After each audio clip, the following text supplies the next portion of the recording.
Bill Shipp's multimedia journalism career spans 6 decades, starting in high school. I remember being cut from the football team in Marietta High School and saying, now what do I do to get dates? So I went to work on the Pitchfork, which was a Marietta High School newspaper. It didn't help me with the date situation, but I did enjoy the Pitchfork much more than I did the football team. And so that started my career. And I interned in 1953 at the Atlanta Constitution. That was while he was a student at the University of Georgia, where he became the managing editor of the student newspaper, the Red and Black.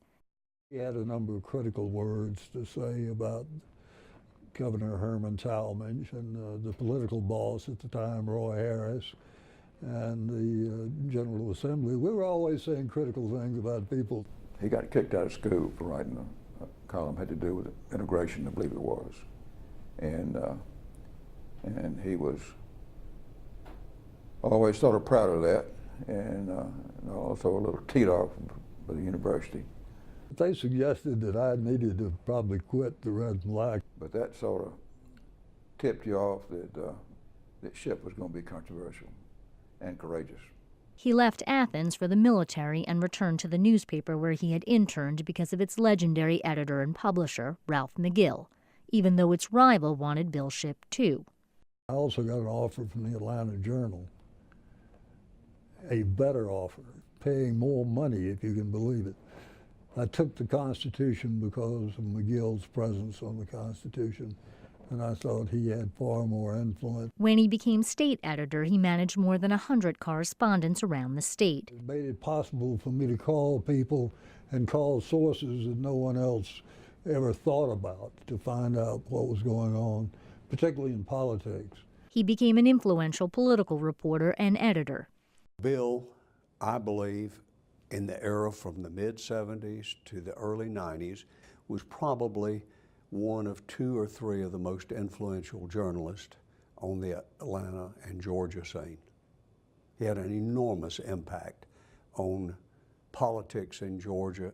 He broke stories because of his network of sources and because of his passion for beating competitors. Senator Richard Russell died in 1970, shortly after Jimmy Carter took office as governor of the state. So it fell to Jimmy Carter to name his successor. And there was a great race on to be the first to have that person.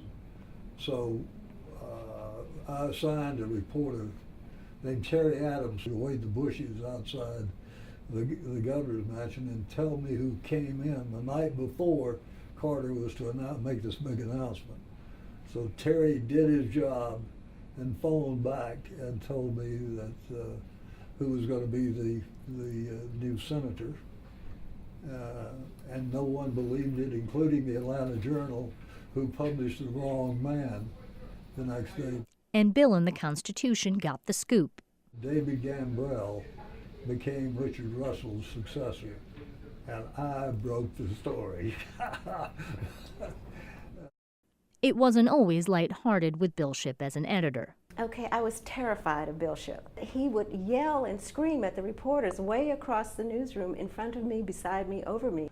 Having come out of the Army, it occurred to me that the Army had developed a perfect management style, which was to yell at the soldiers. So I got notorious. But what I learned over time, and pretty quickly, was that he was full of bluster, but not venom. He always knew more than we did about any story we were working on. And he really wanted to have a well-rounded story and wanted to just source it with more than just one person. He was vigorous.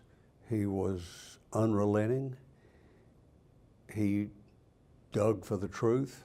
And I think that's the job of a journalist, is to bring out the truth, however it cuts. And I thought Bill was good at that. Bill Shipp was on the cutting edge of internet distribution of news, opinion, and analysis. So I left the newspaper again to open, with the help of Louis Grizzard, the columnist, with a company called Word Merchants. And we published newsletters. And I believe we were the first newsletter to be published covering state politics to be used online. And the online newspaper was called Bill Shipp, Georgia. He also became a regular on the Georgia Gang, a roundtable discussion of politics on WAGA TV. I got to see him in a whole new light of a, sort of a reflective, thoughtful journalist. But again, he always knew the context and he knew how to analyze what was going on politically. There were 4 Republicans and me, and I beat them every week.